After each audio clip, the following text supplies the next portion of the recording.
இன்னைக்கு நம்ம ரொம்பவே வித்தியாசமான காலை இல்லனா இரவு நேரங்கள்ல செய்து சாப்பிடக்கூடிய ஒரு அருமையான டிஃபன் ரெசிபி தான் பார்க்க போறோம். இது நல்ல மேல சாஃப்டா இருக்கும், உள்ள வந்து ஸ்டஃபிங்கோட ரொம்ப அருமையா இருக்கும். இது இப்ப நம்ம எப்படி செய்யறதுன்னு பார்க்கலாம். வெல்கம் டு டுடே சமையல். அதற்கு முதல்ல ஒரு மிக்சிங் பவுல்ல 1 கப் அளவுக்கு ரவை சேர்த்துக்கலாம். இது சராசரியா ஒரு 125 கிராம் அளவுக்கு இருக்கும். அடுத்ததா அதுல 1 கப் அளவுக்கு தயிர் சேர்த்துங்க. தயிர் ரொம்ப புளிச்ச தயிர் பயன்படுத்தாதீங்க. இப்போ இதை ஒரு முறை கலந்து விட்டுக்குங்க. அடுத்ததா மறுபடியும் 1 கப் அளவுக்கு தண்ணி, நார்மல் பச்சை தண்ணி சேர்த்துங்க. சேர்த்துட்டு எல்லாத்தையும் ஒன்னோட ஒன்று நல்லா கலந்து விட்டுங்க. எந்த கப்பால ரவை அளக்குறீங்களோ அதே கப்பால அடுத்தடுத்த அளவுகள் அளந்துக்குங்க, சரியா இருக்கும்.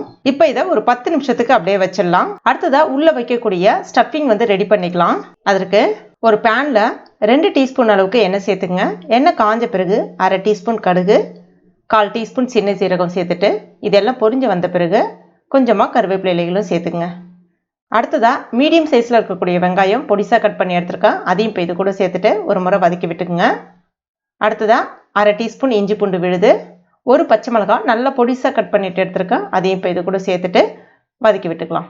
இப்போ இதெல்லாம் நல்லா வதங்கி வந்த பிறகு இதில் 1/2 டீஸ்பூன் மிளகாய் பொடி, 1/2 டீஸ்பூன் தனியா பொடி, 1/4 டீஸ்பூன் மஞ்சள் பொடி, 1/2 டீஸ்பூன் சீரகப்பொடி, 1/4 டீஸ்பூன் கரம் மசாலா பொடி சேர்த்துட்டு எல்லாத்தையும் ஒன்றோட ஒன்று நல்லா கலந்து விட்டுக்குங்க.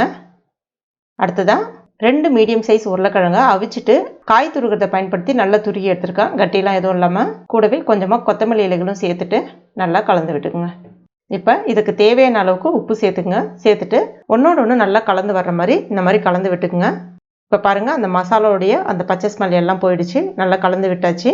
இது அப்படியே எடுத்து ஆற வச்சுருங்க, நல்லா ஆறட்டும். இப்போ பாருங்கள், நல்லா ஆறிடுச்சு. இப்போ இதிலேருந்து ஒரு மீடியம் சைஸ் பாலாக எடுத்துக்கங்க. ரொம்ப பெருசாகவும் இல்லாமல் ரொம்ப சின்னதாக இல்லாமல் ஒரு டம்ளருக்குள்ளே வைக்கிற மாதிரி ஒரு மீடியம் சைஸ் பாலாக எடுத்துக்கங்க. இதை இப்போ ஒரு ஓவல் ஷேப்க்கு நல்லா உருட்டிக்குங்க. இப்போ பாருங்கள், இந்த மாதிரி இருக்கணும். இதே மாதிரியே எல்லா உருண்டையும் உருட்டி எடுத்துக்கலாம். அடுத்ததான் ரவை நல்லா ஊறி இருக்கு, 10 நிமிஷம் ஆயிடுச்சு. இப்போ இதை ஒரு முறை கலந்து விட்டுட்டு இதற்கு தேவையான அளவுக்கு உப்பு சேர்த்துக்குங்க. கூடவே பேக்கிங் சோடா கொஞ்சமாக, அதாவது ஆப்ப சோடான்னு சொல்லுவாங்க இல்லையா, ஒரு 1/4 டீஸ்பூனுக்கு குறைவாக ஒரு பிஞ்ச் அளவுக்கு சேர்த்தா போதும். சேர்த்துட்டு ஒரு முறை நல்லா கலந்து விட்டுங்க. நல்லா ஸ்பாஞ்சியாக வரும், அதுக்காக தான். இப்போ மாவோட கன்சிஸ்டன்சி தூக்கி விட்டு பார்த்தீங்கன்னா இந்த மாதிரி இருக்கணும். அடுத்ததான் ஒரு கிளாஸில் எண்ணெய் தடவிக்கிங்க. இப்போ வச்சிருக்க அந்த மாவை ஒரு 1/2 கரண்டி அளவுக்கு சேர்த்துக்குங்க.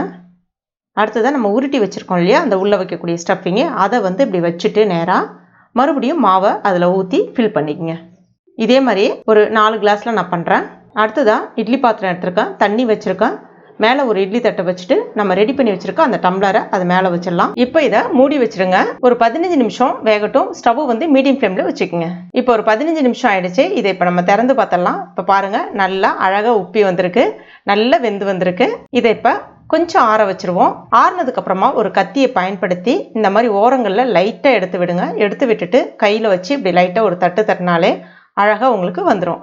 இப்போ இதே மாதிரியே எல்லாத்தையும் எடுத்து வச்சிடலாம். இதுவே சாப்பிட்றதுக்கு ரொம்ப அருமையாக இருக்கும். இதை இன்னும் நம்ம கொஞ்சம் அழகு சேர்க்கறதுக்காக, நல்லா காரசாரமாக சாப்பிட்ணுன்றதுக்காக ஒரு பேனில் 1 டீஸ்பூன் அளவுக்கு எண்ணெய் சேர்த்துட்டு 1/4 டீஸ்பூன் மிளகாய் பொடி, 1/4 டீஸ்பூனுக்கு குறைவாகவே மஞ்சள் பொடி சேர்த்துட்டு கொஞ்சமாக உப்பு சேர்த்துட்டு கொஞ்சமாக கொத்தமல்லி இலைகள் வந்து சேர்த்துக்குங்க.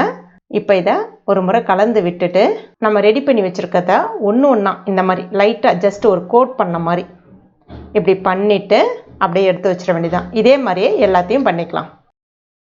அவ்வளோதான். ரொம்ப சூப்பராக, கண்ணுக்கு நல்ல குளிர்ச்சியாக, வாய்க்கு நல்ல சுவையாக ஒரு அருமையான காலை உணவு ரெடி ஆகிடுச்சு. இது ரொம்ப டேஸ்ட்டாக இருக்கும், நல்ல ஸ்பாஞ்சியாக இருக்கும். மேலே உள்ள ஸ்டஃபிங்கோடு சேர்த்து சாப்பிடும்போது இன்னும் ரொம்ப அருமையாக இருக்கும்.